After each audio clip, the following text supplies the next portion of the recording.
Hi everyone, I'm Joe Pisco, and this is my review of Celeste on the Nintendo Switch.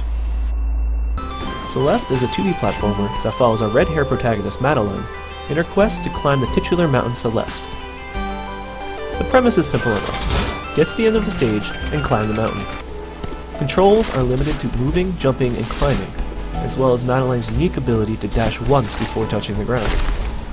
The simplicity of these controls is the beauty of Celeste. It's easy to pick up and just play. However, while this concept starts off simple, it becomes more complex as the game progresses and introduces a new mechanic each level. The first level introduces the basic challenges, such as pits, springs, and spikes, as well as these traffic light blocks that move when you interact with them. The neat thing about these is that Madeline can use the momentum of these blocks to reach new areas. Stage 2 introduces dream blocks, which can be used as pieces of a puzzle, or be used by Madeline to dash through and travel around the stage. In level 3, you have to avoid demon red jello things. There are also these tentacles that stick out of the wall and ground. If you touch them once, you're fine. Backtrack, however, and you die. Level 4 introduces clouds that you can bounce on to jump higher, and wind, which can either hinder you or send you flying across the stage. One great thing about Celeste is that it caters to a wide range of players. The base game, while progressing in difficulty with each level, is welcoming to the casual gamer. It will push limits, but it won't go too far if you are just interested in the story and making it to the end of each stage. However, the game has several different challenges embedded in it for those looking to take it to the next level. First are the strawberries, collectibles for players to pick up as they progress through each level. While some only add a small extra challenge to grab, others are hidden, and still others require some quick reflexes or solid jumps to acquire. Next, each stage has a hidden crystal heart.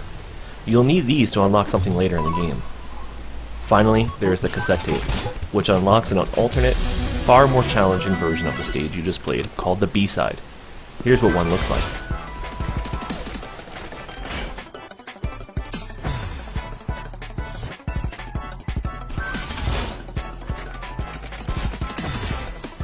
Yep, that's me dying a whole bunch of times. That's one thing you get used to in this game. You're meant to fail. Often. But as the postcard at the end of the first stage says, that's how you learn the game. Luckily too, the respawn time is incredibly fast, so it's not that much of a hindrance. You just have to restart that part of the stage. Here's how many times I've died so far. Remember when I mentioned the cassette tapes earlier? This game definitely has a thing for music, and it shows with the soundtrack and the remix versions of the songs that can be found on the B-sides of each level. The soundtrack is beautiful, although sometimes eerie and even trippy at times. Each stage and B-side has its own song, and they all contribute to the overall feel of the game. This one, from the 4th stage's B-side, is one of my favorites. I'd often find myself singing along while playing the game, and think about the songs, even when I wasn't.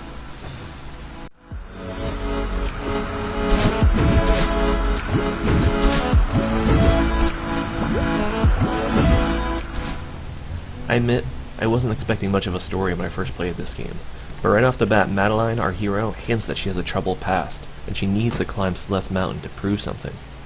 What that is, you'll have to play the game to find out. But the game achieves some depth as it looks into issues like anxiety and determination. In fact, Madeline seems to be plagued by self-doubt, even at the end of the first level. Along the way, we meet some lovable characters. The selfie-obsessed comic relief, Theo. The crazy old bat at the start of the game.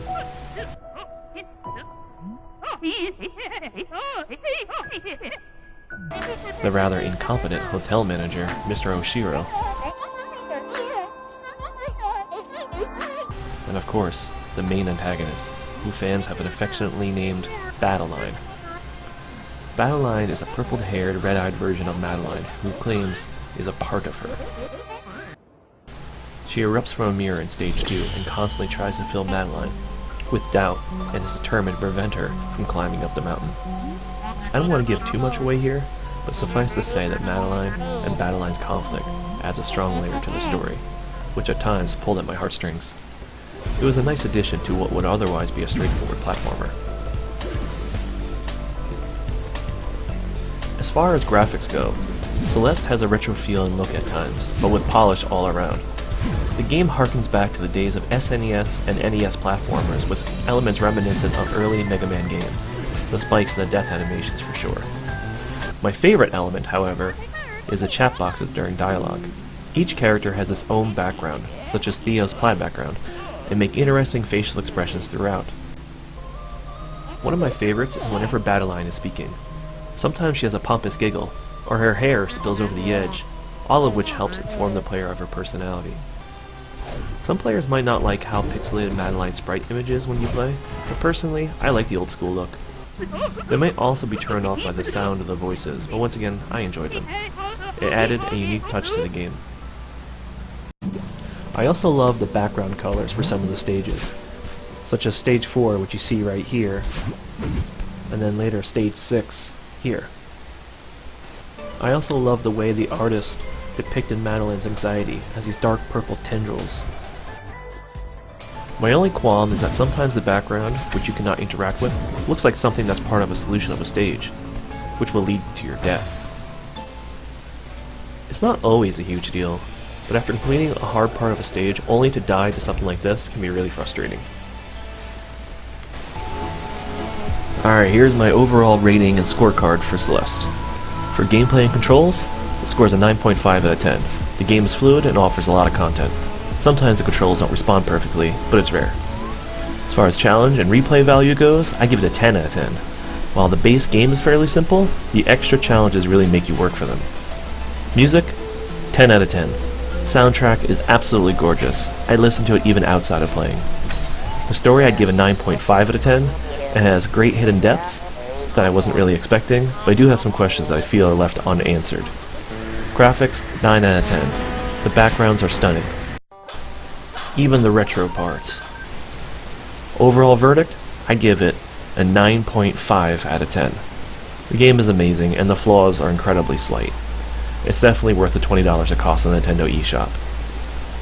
Well, I hope you enjoyed my review of Celeste. Thank you for watching.